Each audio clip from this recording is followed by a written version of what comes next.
Meus caros irmãos e irmãs aqui no santuário, você que nos acompanha de casa e você que vai ouvir esta pregação depois que ela foi aqui realizada, marque este texto na sua Bíblia, Lucas capítulo 12, versículo 49 ao 53, de maneira especial o versículo 30, 51.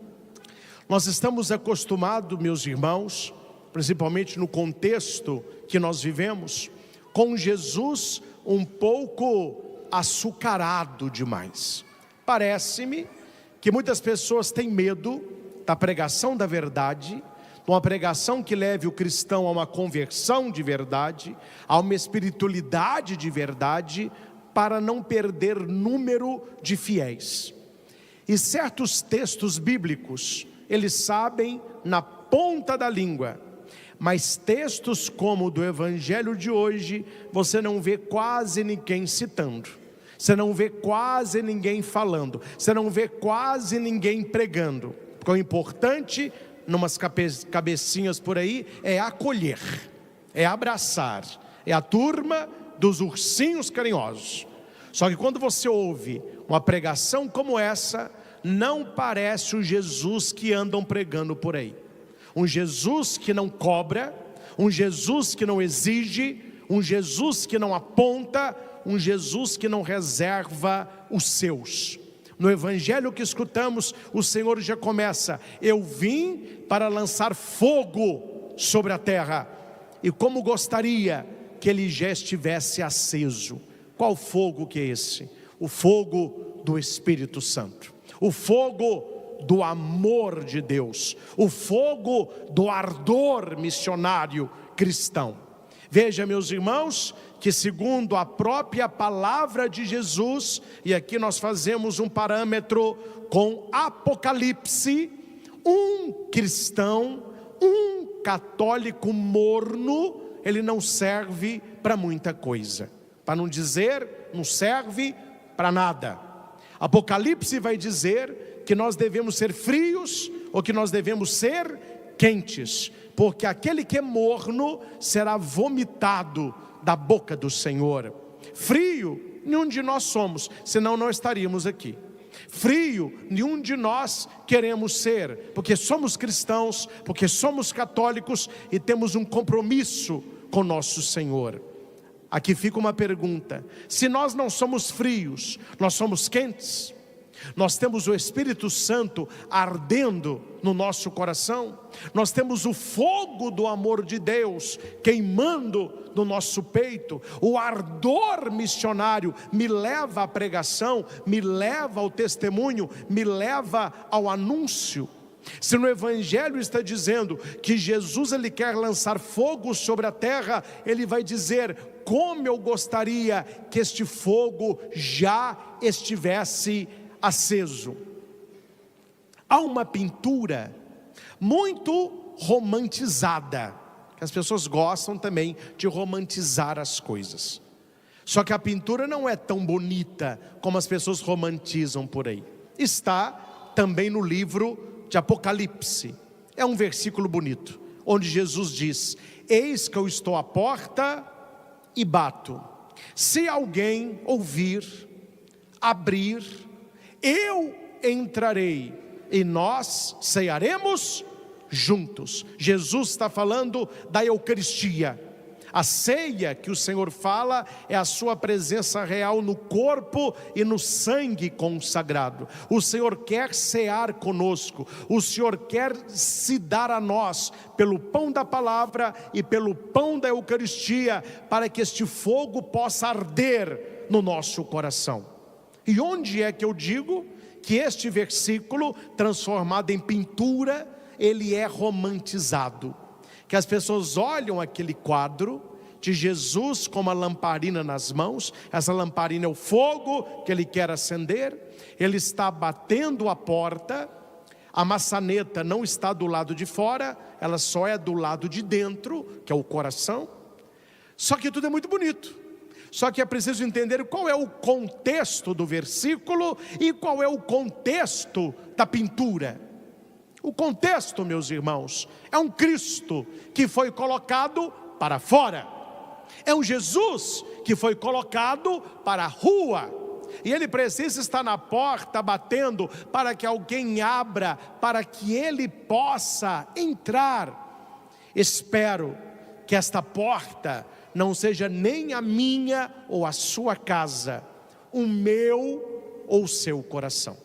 Jesus, ele não pode estar na nossa vida batendo a porta. Ele já tem que fazer parte da nossa caminhada. O nosso coração, eles têm que estar aceso do amor, da chama e da presença de nosso Senhor.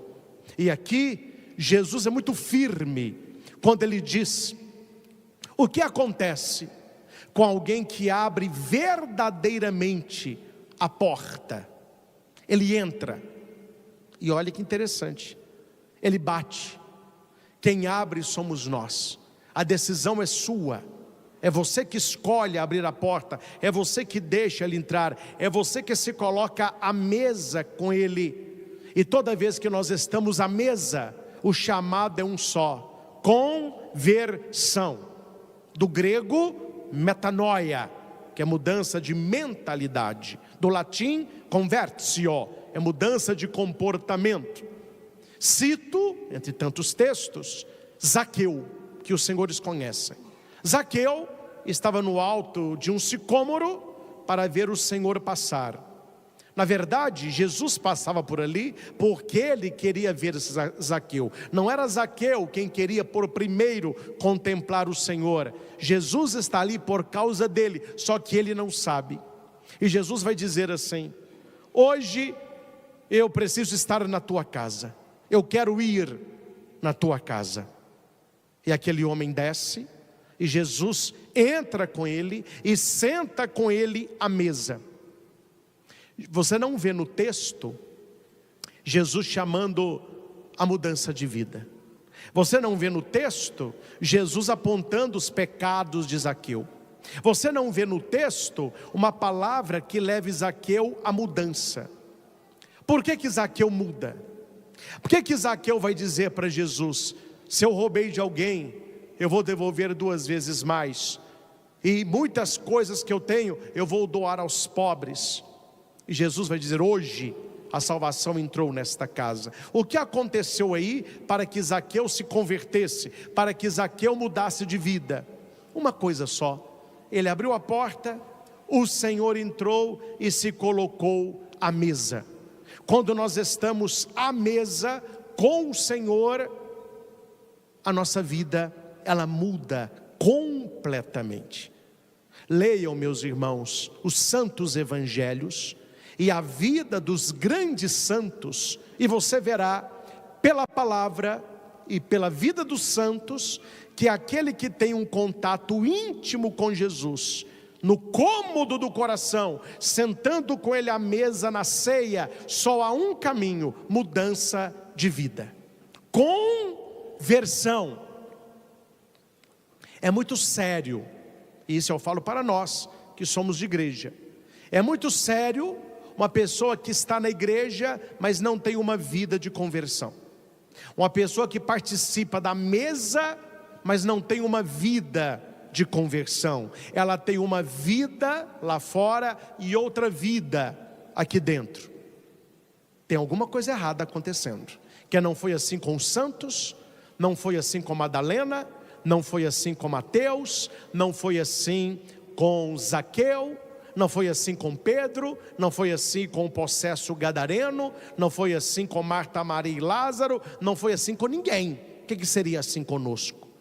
A ceia com o Senhor me leva à mudança. E qual é a mudança? Posicionamento da fé.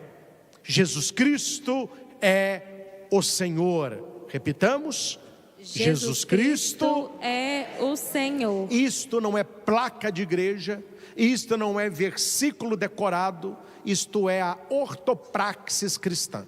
Ou seja, eu creio que Jesus, Ele é o Senhor, e se Ele é o Senhor, eu configuro a minha vida à vida dEle. E quando isso acontece, quando isso acontece, o circo está armado. Os problemas vão começar a aparecer para você. Porque as pessoas hoje, elas levam uma vida baseada na mediocridade, numa religião de aparência e numa adequação da própria mente ao próprio pecado. É errado enquanto eu não faço, porque quando eu começo a fazer, eu já tenho inúmeras justificativas para atenuar aquilo que eu estou fazendo. E a justificativa número 1, eu estou feliz. Simples assim. E por que Jesus vai dizer aqui na Escritura, no versículo 51, que é uma ótima ideia, né? Esta aqui é uma ótima ideia, a gente colocar em prática. Vós pensais que eu vim trazer paz sobre a terra? Pelo contrário, eu vim trazer divisão. Porque, meus irmãos, olha para o padre aqui para você entender. Vamos lá, vocês são inteligentes. Você comprou um terreno, e ao lado do seu terreno tem outro terreno, e no fundo dos dois terrenos tem duas casas. O seu terreno, você notou que ele está com bastante mato. Você vai, capina, junta o matinho, queima o mato, tira as pedras, um terreno arrumado, limpinho, está cercado, tudo limpinho. As duas casas atrás começam a reclamar na prefeitura que tem escorpião entrando na casa deles, que tem barata entrando na casa deles, que à noite tem gente escondendo no mato para fumar e aciona a prefeitura. A prefeitura vai até o local, nas duas casas, e eles vão olhar o que está atrás das casas, é na rua de lá, compreendem? Hora que eles chegam na rua de lá, tem o seu terreno, capinado, limpinho. Eles olham para o seu terreno e eles olham para o terreno do vizinho, com mato, com animal peçonhento, com lixo, bituca de cigarro. Aqui para nós, preservativo usado, está nesse nível. Eles olham e dizem, sabemos de onde está vindo essa bichaiada toda. Aí eles vão acionar o dono do terreno, que ele deve capinar o terreno, senão ele vai ser multado. O dono do terreno vai ligar para você, falando que você criou o problema. É assim, meus irmãos, a sociedade está assim. Ele vai alegar que você criou um problema para ele, porque você capinou o seu terreno, e os bichos que estavam no seu terreno foram para o terreno dele, e que do terreno dele estão entrando nas casas, que se você não tivesse capinado o seu terreno, não teria problema. O final qual é? Divisão, bate-boca, e dificilmente se chega num acordo com uma pessoa folgada dessa. Porque esse cara, me desculpem, é um folgado. Ele tinha que assumir o erro, ficar calado, ou ele capinar, ou pagar alguém para capinar, para resolver o problema. O que Jesus disse? Que ele não veio trazer paz, mas divisão. Por que Jesus disse que ele, onde o Senhor fosse pregado, adorado, numa vida de conversão, ele traria divisão? Por este exemplo que dei. Você tem na sua casa pessoas que não querem rezar, pessoas que não querem uma vida de santidade, pessoas que não vão à igreja, pessoas que não temem a Deus. É um terreno cheio de mato, é escorpião, é barata, é bituca, mas você não. Você está cuidando do teu terreno espiritual, você está cuidando da terra do teu coração, você está fazendo adoração, você está levantando de madrugada para rezar o terço, você está fazendo adoração ao Santíssimo Sacramento, você está ajudando na igreja. A divisão começa dentro da família. Mas agora você deu para ficar só na igreja agora você deu de santo agora, você agora é o santo de pauoco, você não faz isso mais, você não vai em tal lugar. Ao invés da pessoa capinar o terreno dela, ela vai achar ruim de você estar cuidando do terreno do teu coração. E aqui começa esta divisão daquele que crê para aquele que não crê, daquele que está levando o catolicismo a sério e daquele que não leva a fé a sério, daquele que está buscando uma vida de santidade e daquele que está buscando uma vida de farra nos valores do mundo. E Jesus vai dizer, não é eu que estou dizendo, Jesus vai dizer: pois daqui para frente, numa família de 5 pessoas, a família está dividida. 5 pessoas. O pai contra filho. O pai é de igreja, o pai reza, o filho quer saber de farra, o negócio dele é fumar, é beber, é sexo livre.